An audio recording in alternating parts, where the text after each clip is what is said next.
Hi, I'm Peggy at Headshots by Peggy, and today I have Merrick and Sam with me, and we are going to talk to you about how to do self-tape auditions at home.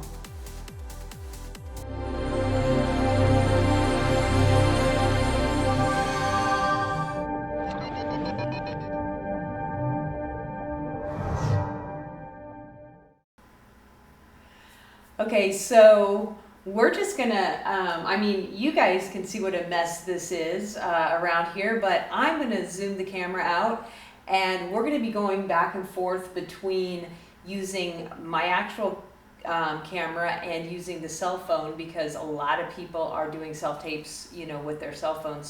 So Sam is going to be recording with the cell phone because I don't have a selfie cell phone tripod. I used to have one, but it got broke because I was using it to hold my Zoom microphone, which is much heavier.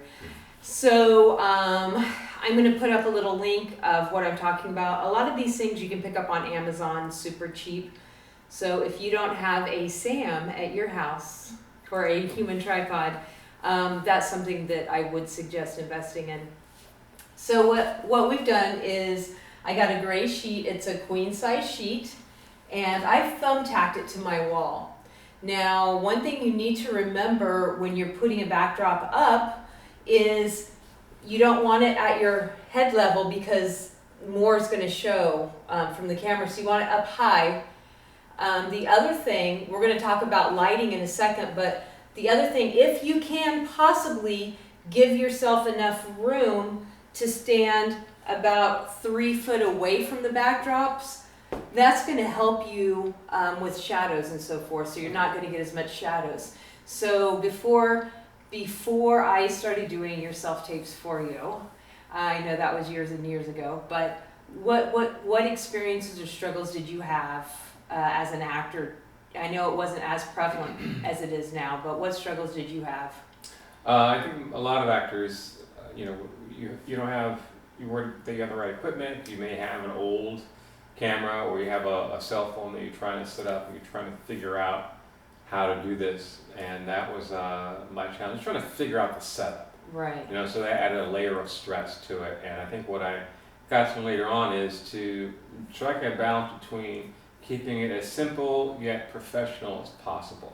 Try not to overdo it or worry about having too many elements there. Just make it really simple to casting people. Think about what happens when you go into a casting office for an audition. They have it very simple. You've seen it. It's a plain wall, and you come in, you're either standing or you're sitting in a chair. You do your thing and cut. That's it. You're not trying to, suddenly become, Michael Bay or Marty Scorsese with how you do your cinematography. Just keep it simple but clean. Yeah. But yeah, so you're saying keep it away from the backdrop. Yeah, because and we'll talk about lightings and shadows in a second, but something that's going to help a lot is if you have the room. Now, I know some of you are doing this in your living room, your dining room, your bedroom. I get it. I know sometimes I've had to film something quick before I had this wonderful space that we have, and I've literally put a tripod on my bed and stood up against my wall in my room because that's the space I had. The other thing that you can get, I'm going to show you this. You can. If you want to get okay, stop. Don't follow me into the mess. I'm sorry. Did you stop the clip? Yes. Okay, don't ever stop. Just don't stop. Just let it keep running. Why are you acting stressed? She wants to get it right, that's all. Okay, well, it doesn't matter, Sam. Yeah. This literally doesn't matter. So Okay. You're doing it right. So in the future, don't. All right. So I should have had this over here. I didn't even think about That's it. all right. So that's all right. We're going to clip back to it. Okay. Are you rolling again? Okay. So here's something I wanted to show you. I think a sheet is absolutely sufficient. I would recommend a dark gray is going to be your best bet. The other thing, you can get these on Amazon, and this is going to pop out. It's like it rolls up, so it's like, see, isn't that crazy? And they have these. Can you come in front? They have these in all different colors, but you can just put a hook on your wall and then pop that up there really quick. Just get those little hook things. Can you stand it up even if you need it? If you if you have a chair. Yeah, maybe something to kind Here, you can't do it that way because the video It has to be long ways because the video is long. Okay. But you could put it like on a chair. All right. Put the seat of the chair here and the back of the chair, Okay. you know, behind it. All right. And, you know, or just put a hook on it. And then it just folds up super simple, like, you know, like a, oops. Like a, what do you call it? The, sun visor things, sometimes. Yeah. Okay. All right. So. So those, So that's one. So that's one item to use. That's portable. it's portable. That, you know, a lot of actors have a small space to work with, and they can't, you know, have a big backdrop set that you have. So they have something they can collapse and open Well, up. the reason that the collapsible one is convenient is because a sheet oftentimes, unless you keep it hung up, is going to get wrinkled. Mm-hmm. And those wrinkles are going to catch, and the light's going to hit it, and it's going to make a dark shadow, so those little tiny wrinkles are going to look like huge, crazy lines. Okay. It's not the end of the world, No. but if you want something, you know, that's, you know, those, and I'm going to have links to all these things. Those you can get relatively inexpensively, and they come in all different colors. Okay. Now, we're going to talk, before we start talking about lighting, because lighting and sound is really your most important. The backdrop is just kind of meh, but lighting and sound is the most important thing. So one thing I want to talk about before I go into that is why the color of the backdrop is important. Now, most of you, I'm going to assume you're going to be recording these on your cell phones. So your cell phones are going to be doing all of these things automatically. It's going to be on automatic. It's going to do white balance, you know, lighting, all that automatically. So everybody's skin tones are different. You should know your skin tones. But one mistake that I see a lot of people making is people with dark skin have the idea that, oh, I'll go on a light background so that you can see me better. That's absolutely the opposite. Because what happens is the camera meters for the white, light background, and so it makes the darker skin just a big shadow. So in order to make you more well lit, a darker background, not black, but like a gray or a dark blue or something like that is going to help the camera meter for your skin Something instead of about metering. Cameras are designed to make the bright colors brighter and the dark colors darker, and it tends to key on the lighter colors as an anchor, and everything else flows from that. So in other words, if you have something much lighter than you behind it, it's going to key on that light thing and make you just wash out. And you basically, if someone like me, you're going to see your teeth, and that's going to be it in your headshot. So you want to avoid stuff like that. Yeah, well, it's not quite that. Basically, I'm not a scientist. I'm just telling you from my actors what I've heard in the industry is that they're designed to do that. But someone like Peggy who knows cameras. Well, it'll read the light balance, the meter. It'll meter on the light, which anyway, what he said is fine. So right, basically, I said the cameras are racist, and she's saying they're not, but it's okay. You're the expert. Go. yes, I'm the expert. So anyway, a nice background. We got to that, right? Right. Yes. Okay, so now I'm going to put up a picture of a nice light setup in Amazon that you can get for under $60, be delivered in 2 days, and it is super, super basic. But I'm going to show you a little bit about what it is and how it works. So on Amazon, the picture that I just flashed up here, what you would get was 3 stands, 3 200-watt light bulbs. This is not one of those light bulbs, and 3 umbrellas. Now, I want to really quick talk about umbrellas because I actually was at a red carpet event where a photographer, seemingly a professional photographer, did not know how to use an umbrella.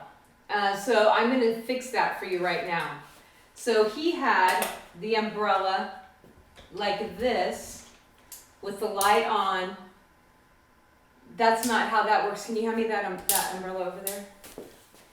So this is a reflector umbrella. This is black on the outside so the light doesn't escape, and it's a reflector on the inside.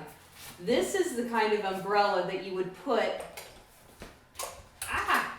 this way to reflect the light back. You don't need to mess with that because you don't have lights that are strong enough to worry about that. So what these umbrellas do is they're a diffuser. They diffuse the light and spread the light out. So how you would set this up if you got something like this is you would set it up so it's coming down at you like this. You would need more than one of these. That I know comes with 3. So one here, and maybe even one down below or kind of to the side. Make sure you're well lit. We're kind of doing this on our own. I know we got tons of shadows and distractions here. That's good for you to know. That's what we don't want to do. And Merrick's just going to do a quick slate with you on this and, go over that. Now, the setup that I told you, that's a great setup because the greatness about that is you get stands. You can get different bolts for it, but you at least have stands and umbrellas. It's under $60 delivered to your house, so that's something that's really good. Now let's say you don't have $60, because I know some of you are right there. You're like, yeah, that's great, but $60 is still $60. You can go on Amazon and get 2 umbrellas for $16. 2, so they're $8 a piece, and I'm going to show you how you can use those effectively. Okay, so I have a stand here, but if you don't have a stand, you can use a lamp post, you can use a bookshelf, you can use whatever you have in your house, and a clip. You can get clips. So what I'm using is a light fixture that I picked up at IKEA for like $1.99. They have a super long cord on it, and it's just a light fixture. That's it. And what I've done is I've used clips, and I've clipped the light on, and I've clipped the umbrella on. So now I have a nice light that I can use when I'm doing videos. Another thing that works really good is an LED floodlight. Put an umbrella on a floodlight and boom, you've got a lot of light really fast. I'm going to show you a floodlight that I have. It's actually a work light, but if you happen to have one, or you have floodlights that you have for a garage or a workshop, you can use those lights. You put an umbrella in it, it's going to help distribute that so you don't have harsh shadows. It's going to wrap the light around your face softer. It's going to light you up so that you look good in the self-tape. So lighting, you can get creative with it. You can spend a little bit of money and get creative. The one thing that's super important though is the color of your light. So light is measured in Kelvin. So it's like 2,000, 3,000, you see all these numbers. What do those numbers mean, Merrick? What do those numbers mean? No? Kelvin? Yeah. Kelvin is a temperature actually. But Right. It's the temperature of the light. Mm-hmm. So anything under 4,500 is a warm temperature, and that means it's yellow. So yellow doesn't really look good on cameras. It makes me look yellow. It makes you look yellow. It makes, it gives that yucky. So even when you're in the store and you see things that are says bright white, or sometimes you still have to look, because sometimes like a 3,000, which is still super yellow, will say, is called a bright white. So you want something a higher number of Kelvins if you can get it. That's going to help you look a lot better and not look so blah on your skin. So I'm going to show you really quick. I'm going to pull this over. I'm going to show you some creativity with a floodlight. Okay, so this is literally a work light. It is a floodlight. It has 3 different settings, off and then the bright. So you can see, that wraps around Merrick nicely. So all I've done is just used a clip and put that umbrella on it to flare that light out. So A, it doesn't blind him, and B, it doesn't put harsh shadows on him. Okay, so now that we have some basic lighting, I'm going to move some lights around and actually aim them in the right direction. And we're going to do a slate really quick.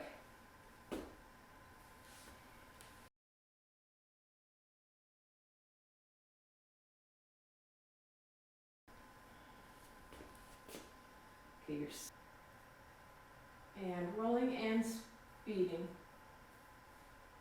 Hi, my name is Merrick McCartha, and I'm 5'10". Okay, so since we're doing a slate, and I know we were talking about lights, but here's another thing that I want to cover with slates. A lot of times they want a full body, and sometimes they ask for a pan. Here is a full body pan. And other times they ask for no pan. They want this. They want you to walk all the way back. And that's okay. You're clearly going to get the stuff beside your, backdrop. You can't do anything about that. That's going to be... And they're not going to mind that. They're not going to mind that. They understand that. Yeah. So here's the difference between a pan and the full body. So you see the difference there? So I know this is kind of complicated, and believe me, it's probably going to be more fun for me to edit than you even realize, because we're kind of trying to make this as smooth for you as possible, get tons of information out there in a little bit of time. Now, I think we all know that it's easier to just have someone else do this. It's easier when you get called in and you just go in, you worry about acting, you go in and you act, and you do your thing. And I do offer self-tapes. There's lots of places in town you can go that will do your self-tapes. And that's ideal. That's what you really want to have, because that way you can concentrate on acting. But sometimes that's just not realistic. Correct. Yeah, at certain times you're going to have to do the self-tape. And I get it. People lament over self-tapes sometimes, but then there are people that lament over the in-person audition. So you really have to have your mindset straightened out about that. So yes, the benefits of the in-person audition are that there's a certain energy in that room that you have when you walk in there on an in-person audition that may give you a slight edge. You're on your game, so to speak. Also, because the casting people are there, the assistant or the casting director, they can give you certain feedback or certain responses that you can have to help you with being in the moment for that performance. Those are great things, and I agree with that. On the other hand, with the self-tape, you have now this full flexibility to create the environment that you want for your performance. This could mean you can add certain things that you may not think you'd be able to do in a self-tape, and casting people are fine with that. Nothing crazy. You're not trying to create a movie with it, but even if you think of certain things like when you're reading through the script and you figure out what's happened the moment before, what environment you're in, you can kind of give a feel of that environment by your self-tape. So you've done it where I kind of walk into camera for you. That's because I want to show that this is some kind of new moment that we're coming into now. And I know that sometimes you're thinking it's okay to just stand there and say the lines, but that's typically not what they're looking for. They're trying to see some kind of physicality, how you're taking in this moment. I know those things are important because when you get to set, you may well be doing that. You're going to have certain equipment around you that aren't going to be real. You're not in the real situation. You're not in a real office building, but you're going to have to be able to portray yourself as someone who is in that environment. So that's what a self-tape can give you more flexibility in doing. Typically, when I go to an in-person audition, they simply want me to stand, or they want you to sit down. That's kind of it. I try to give a little bit of movement, maybe a little step forward or backward, kind of indicate me stepping or walking into a room or into a situation. Those are fine, but when you're in a self-tape, you can be completely off camera and sort of walk into it yourself. And now you've created some other thing. Also, what else have we done? We on occasion we have put background music that I think one of the auditions you did, it was a backyard picnic and there was laughing, and in the script it said laughing in the background and a specific song was playing. Right. So we actually played that in just as you were walking in, we kind of played that and then faded it off. That's only if it's convenient. You don't have to. It really may not give you that much of an edge. I didn't book it, so clearly didn't give me the winning edge or anything. But you might want to add certain elements just to kind of make yourself stand out a little bit, but not anything obnoxious. You don't want, exactly. That's distracting from careful. The performance. So keep that in mind. The other thing that I find actors do, because I do a lot of self-tapes, I have a lot of actors come to me, and some actors come in, they're off book, they're ready to go, they're in and out in 15 minutes. And then other actors come in and they want to do it for an hour. Like, oh, wait, do it again. Hold on, let me do that again. Hold on. And I do that. Yeah. Sometimes you get too much in your head. I would say that, but also as an actor, I think sometimes you know what you want to bring out from yourself from a performance. Yeah. So you want to do a couple different takes. You want to try them in different modes, with different objectives, with different aspects of your character showing up. And these can be things that give you, that's one of the great advantages of the self-tape, is it gives you that flexibility and freedom Right. to be able to explore those things. Now, what we are finding recently Yeah. is they'll say, do 2 or 3 takes. Like they want Yeah, they'll to ask see you for 2 a or couple 3 different takes, so they want to So see it you two can- different ways. Right, you can do how you see the character, Yes. and then maybe how you think, another angle, play it a little different. Right. But don't get in your head so much with the self-tapes that you think it has to be perfect, because perfect doesn't sell. Perfect No, doesn't yeah. look. No, I mean, yeah. they want human and real, and they want to see what you've got. Right, they want to see what you're bringing to the role. You're not trying to be perfect, Right. per se, but that's, you want to bring yourself out and use that freedom that you have with the self-tape to do that. And I know that we're kind of talking to people that think this is for when you have your audition and it has to be a self-tape. These are the things you should use. However, what I do personally is when I don't have to do it as a self-tape. If I have an in-person audition, many times I'll ask Peggy, do you mind if we tape this a few times before I go in? I just want to be able to get out there and do it, and kind of look back at it, tape it, look at it, see what's resonating with me and what I think might work well in the room. In some cases, if I decide to make choices with the character, it'll help me to figure out which choices are best. In some cases, it just gives me that exercise to let myself be in the moment and see what comes out by doing it that way. And that's a great way to explore the character, by putting yourself on tape and watching and seeing what's coming out when you're doing it. The other thing that we do, we did this, we're not doing it currently, but we did this, I think last year, it was just a slow time, you weren't getting a lot of auditions. So every single day we went out and did a self-tape like it was a real deal. Like you pulled down sides that you would have been a fit for, old Right. sides usually. Actors Access they have I think it's called Sides Express that has you have access to these sides that you can pull up. There's other sites that will have TV sides or movie sides you can use for auditions. And yeah, it's great practice for yourself to pick something out randomly. You go out there, just try it out. Put yourself in that mode of preparing for the audition and going through that audition, even when you don't have an audition. Waiting to have an audition, to be ready to do an audition, it's not going to be your strongest. You're not going to be at your strongest. You are strongest when you constantly exercise and go through the practice of it. That's when you're really on your game. And especially if you're setting this up in your bedroom or your living room, because you're going to spend so much time worrying about the backdrop and the light, and this isn't working out. Yeah. That you're like so consumed about the technical part of it that you're not able to give all to That's a the great point. audition. And by doing that practice, you now have this all worked out. The setups, the backdrops, how you want to shoot it. That's all done. And all you need to focus on is how you prepare for the role. And that's always great. Yeah. I don't have that issue because I have someone with me that helps me that does the technical stuff, and I can just focus on the acting stuff. But not everyone has that wonderful person with them in their lives. But again, if you can, go in and have somebody. Now, what about if you are all alone, you have to do a self-tape, and you don't have a reader? That's a good question. So, some people will do a thing where they will record the other character and they simply read with that recorded character. So, like, have it on your cell phone or your laptop, where... And again, I'm sure the cast people can tell that sometimes.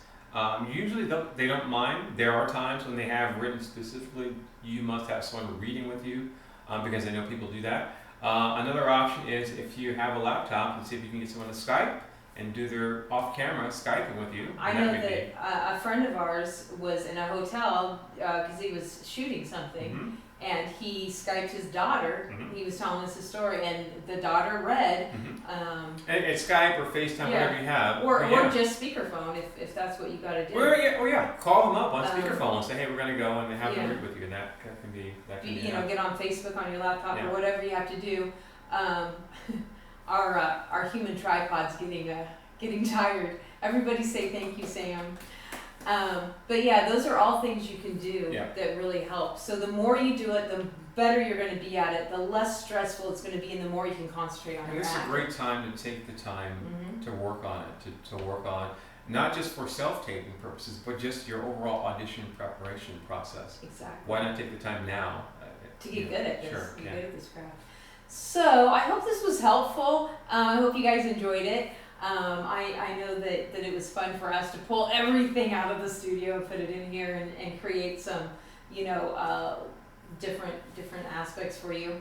So 90% of this was filmed on my cell phone, which normally I don't do. Normally I use my camera, my regular lights, so it isn't going to look the same way it does on my lights, but you can see absolutely good enough to do it. Now I know Sam's done a ton of auditions, self-tape auditions.